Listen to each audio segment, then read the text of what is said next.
मित्रांनो, प्रश्न असा आहे, शिक्षक भरतीकरिता लहान कुटुंबाचं जे प्रमाणपत्र आहे ते कशा प्रकारे भरायचं आहे किंवा लहान कुटुंबामध्ये नेमकी किती अपत्यांची संख्या चालते? तर त्याचं उत्तर असं आहे, ज्यावेळेस आपल्याला जॉइनिंग लेटर मिळत असतं त्यावेळेस आपल्याला लहान कुटुंबाचं प्रमाणपत्र द्यावं लागतं आणि त्याच उमेदवारांची जॉइनिंग या ठिकाणी होते ज्यांना 2 किंवा 2 पेक्षा कमी अपत्यांची संख्या आहे. तिसरं अपत्य जर असेल तर ते तिसरं अपत्य नसून आपत्ती आहे असं आपण म्हणत असतो, कारण ज्या लोकांना 3 अपत्य आहे त्यांना नोकरी या ठिकाणी मिळत नाही, त्यांना जॉइनिंग लेटर देता येत नाही.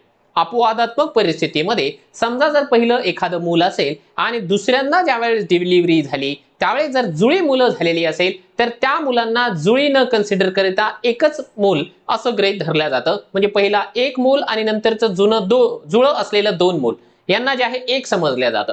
परंतु त्याच्या उलट जर समजा पहिलीच डिलिव्हरी असेल आणि त्यामध्ये जर जुळी मुलं झालेली असेल तर त्यांना एक कन्सिडर केला जात नाही, त्यांना 2 अपत्य झालीत असं कन्सिडर केल्या जातं. त्याच्यामुळे नोकरीला लागण्याकरिता आपल्याला 2 किंवा 2 पेक्षा कमी अपत्यच असायला पाहिजे.